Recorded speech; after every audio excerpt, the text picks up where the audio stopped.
There is nothing quite like the comfort of a good book or movie that you keep returning to. And for me, Red, White and Royal Blue has become exactly that.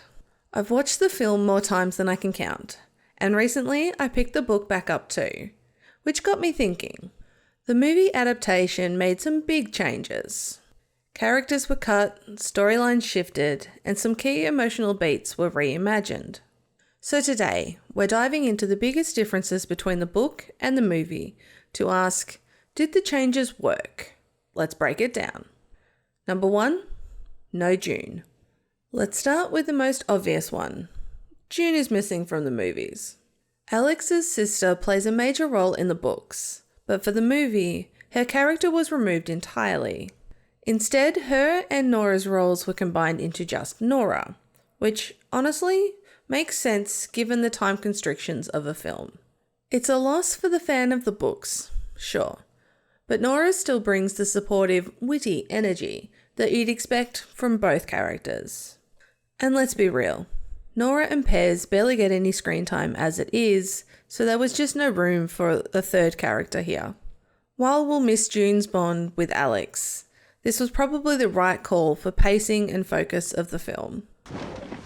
Funny thing happened on New Year's Eve. Henry kinda kissed me. I totally privately called that. Oh, shut up, Nora, you did not. Hey. Number 2, Miguel replaces Rafael Luna. For book readers, I know this is a big one. In the film, journalist Miguel is added as the antagonist who leaks the emails. In the book, that role is more complicated, involving Senator Rafael Luna, betrayal, and political manipulations. The film's version keeps the drama, but simplifies the politics. So Miguel leaking the emails for a payday is way easier to digest in a 2-hour runtime. As much as I love Rafael's layered role in the book and the comparison here is to Alex, this switch worked for the movie they were telling. One focused squarely on romance over politics. It was super confidential. I'm a journalist, Alex. I quite literally have my sources. Number 3, no Princess Catherine. Henry's mum is nowhere to be seen in the films, mentioned once as mysteriously MIA in a jungle somewhere. In the book, her grief over Henry's father is a key subplot, and she re-emerges to support her son during the email leaks. I'm torn on this one.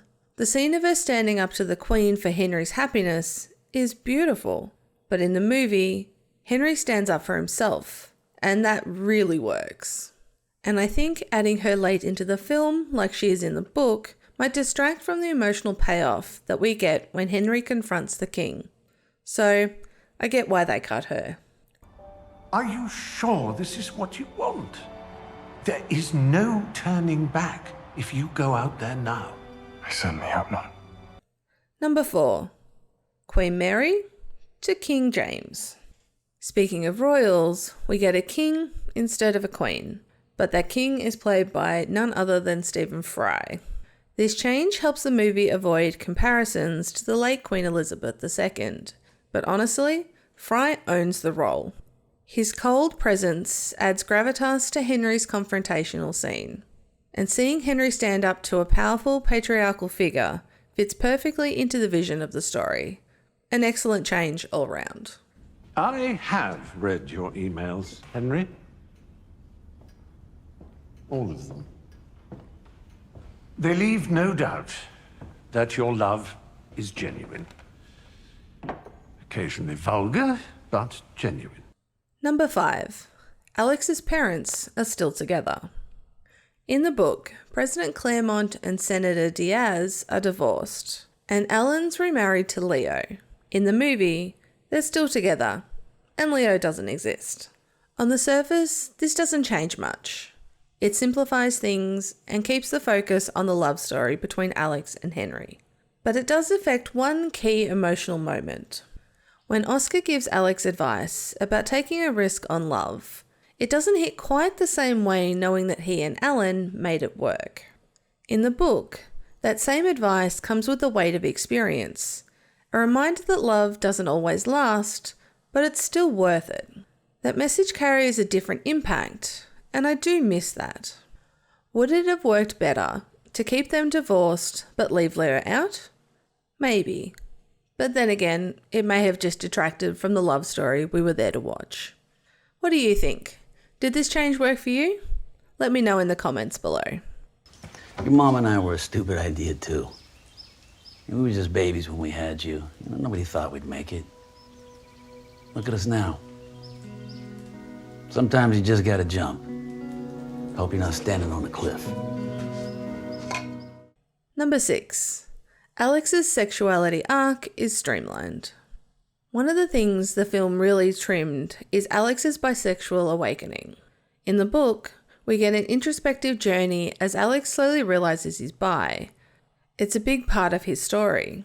In the movie, he's already had experience with men, and the focus is less on why am I attracted to Henry, and more why him specifically. It keeps the pacing tight, and still delivers the beloved crisis vibes, especially when Alex rushes to Nora for help. And honestly, it works for this medium. A film can't always unpack internal monologues like a book can. I don't know! Okay, look, I can wrap my head around being low-level into guys, but what I'm really confused about is being into Henry. Number 7. A new song for the V&A scene. This one hurt a little for me. In the book, Henry plays Your Song by Elton John at the V&A Museum, a moment that shows Henry is choosing Alex on purpose. But in the film, it's I Can't Help Falling in Love by Elvis Presley, which makes it feel less like a choice and more like fate, or something that Alex is pushing on Henry. Now don't get me wrong, I Can't Help Falling in Love is a beautiful song, and it works in the scene. But I have to admit, I prefer the book's choice. Your Song felt more deliberate. In the novel, both Henry and Alex make a choice to be with each other on purpose. The song is Henry choosing Alex, just as Alex chooses Henry during the email leak. It's intentional, thoughtful, and romantic, and the fulfilling of a childhood dream. By contrast, I Can't Help Falling in Love leans into the idea that love is out of your control, like they had no choice but to fall for each other. And Alex being the one to turn on the music takes away the beautiful choice that Henry has in that moment. It's still a beautiful scene, the lighting is magical, and they get to share their dance. But I miss the book's specific layer of intent. Not a bad change, but not my favourite. History, huh? Bet we could make some. When adapting a story like Red, White and Royal Blue, changes are inevitable.